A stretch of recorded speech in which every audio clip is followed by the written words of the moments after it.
तर नमस्कार मित्रांनो, तुमचं पुन्हा एकदा आपल्या नवीन व्हिडिओमध्ये सहर्ष स्वागत आहे। आज एक आपल्याला भव्य देव ओपन बैलगाडा शर्यत मैदानाचा थरार बघायला मिळाला आणि आपल्याला आज तसंच हिंद केसरी बकासूर बैलाचे मालक मोहिल शेट मासोसगाव यांचा देखील आज वाढदिवस होता मित्रांनो। त्यांना सुद्धा वाढदिवसाच्या खूप शुभेच्छा आणि आज मामाने सुद्धा मोहिल शेट मासोसगाव यांना सुद्धा एक आज मोठं गिफ्ट दिलेलं आहे, ते सांगणार आहे आपला व्हिडिओ शेवटपर्यंत नक्की बघा।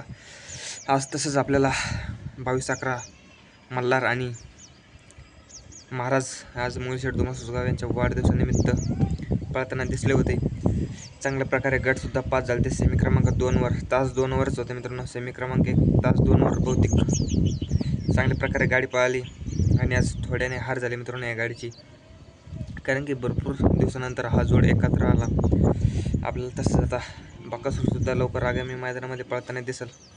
तसंच मित्रांनो आज मोहिल शेट मासोसगाव यांच्या वाढदिवसानिमित्त मामाने मित्रांनो एक नवीन खरेदी केलेली आहे मित्रांनो। आज नवीन वादळ बकासूरच्या दावणीमध्ये एक आलेला आहे। तसेच मित्रांनो सावकार, मोठा सावकार मित्रांनो, मोठ्या सावकारच्या जागावर आपल्याला मित्रांनो नवीन खरेदी झालेली आहे, कैची उर्फ छोटा सावकार।